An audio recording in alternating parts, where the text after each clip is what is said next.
कहते हैं कि अपना वही होता है जिसके साथ हमारा खून का रिश्ता हो, लेकिन कभी कभी जिंदगी ऐसे लोगों से मिलवाती है जो खून से नहीं दिल से अपने बन जाते हैं। आज की कहानी भी एक ऐसी ही भाई की है जिसने न सिर्फ अपनी मुंह बोली बहन का साथ निभाया बल्कि उस दिन उसका हाथ भी थामा जिस दिन हर बेटी को अपने पिता और भाई की सबसे ज्यादा जरूरत होती है। एक तरफ समाज में मजहब के नाम पर नफरत की दीवार खड़ी करने की कोशिश होती रहती है तो वहीं दूसरी तरफ एक मुस्लिम भाई ने अपनी हिंदू बहन की शादी में वो सब कुछ करके दिखाया जिसने हजारों लोगों की आंखें नम कर दी। मामला उत्तर प्रदेश के बदायूं जिले के उझानी कस्बे का है। यहाँ बीते 8 जुलाई की रात माँ बाप को खो चुके दीपांशी की शादी थी और इस शादी में उसके अपने बनकर खड़े थे रियासत उर्फ बबलू सिद्दीकी। खून का रिश्ता नहीं था लेकिन रिश्ता इतना सच्चा था कि शादी की हर जिम्मेदारी से लेकर कन्यादान तक सब कुछ उन्होंने अपने हाथों से किया। सालों पहले दीपांशी और बबलू के बीच जो रिश्ता बना था वह किसी कागज पर नहीं लिखा गया था, ना कोई रस्म हुई थी ना कोई वादा।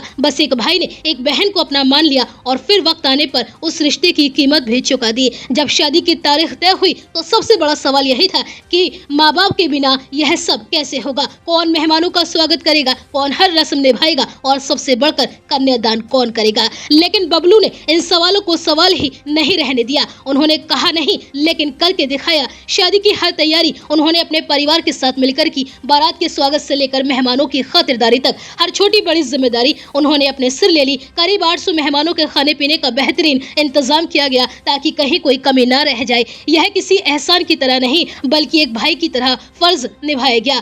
फिर वह पल आया जब हर बेटी की आंखें अपने पिता को ढूंढती हैं। मंडप सजा हुआ था, मंत्र गूंज रहे थे, दूल्हा सामने बैठा था लेकिन दुल्हन दीपांशी के माता पिता इस दुनिया में नहीं थे। ऐसे में रियासत उर्फ बबलू सिद्दीकी आगे बढ़े। उन्होंने पूरे सम्मान और पूरे हिंदू रीति रिवाज के साथ अपनी बहन का कन्यादान किया। उस पल वहां मौजूद कई लोगों की आंखें भर आई क्योंकि उस समय किसी ने ये नहीं देखा कि कन्यादान करने वाला किस मजहब का है। सबने सिर्फ एक भाई को देखा जो अपनी बहन की जिंदगी की सबसे बड़ी जिम्मेदारी निभा रहा था। लेकिन शायद सबसे भावुक पल अभी बाकी था, विदाई। जिस बेटी ने बचपन में माँ बाप का साया खो दिया उसकी विदाई का दर्द शायद शब्दों में बयान नहीं किया जा सकता। दीपांशी अपनी विदाई पर रो रही थी लेकिन उन आंसुओं में सिर्फ बिछड़ने का दर्द नहीं था, उनमें उस भाई के लिए भी शुक्रिया था जिसने कभी उन्हें अकेला महसूस नहीं होने दिया।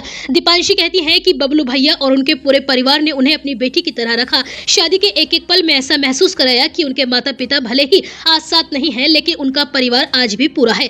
उधर बबलू कहते हैं कि मैं सिर्फ इतना चाहता था कि मेरी बहन की विदाई उसी इज्जत और पूरी खुशी के हो जैसे हर भाई चाहता है, इसलिए हमने पूरी शादी अपने परिवार की जिम्मेदारी समझकर कराई। सोचिए अगर रिश्ते सिर्फ खून से बनते तो शायद यह कहानी कभी लिखी ही नहीं जाती। अगर इंसान की पहचान सिर्फ उसके नाम और मजहब से होती तो शायद उस दिन एक बेटी की आंखों में इतनी तसल्ली भी नहीं होती। यह कहानी खास इसलिए नहीं है कि एक मुस्लिम भाई ने एक हिंदू बहन का कन्यादान किया। ये कहानी खास इसलिए है क्योंकि इसने हमें याद दिलाया कि इंसानियत का कोई धर्म नहीं होता लेकिन हर धर्म में इंसानियत जरूर होती है। और शायद इसी वजह से उस दिन मंडप में सिर्फ एक बेटी की शादी नहीं हुई, उस दिन एक भाई ने ये साबित कर दिया कि दिल से बने रिश्ते दुनिया के हर रिश्ते से बड़े होते हैं।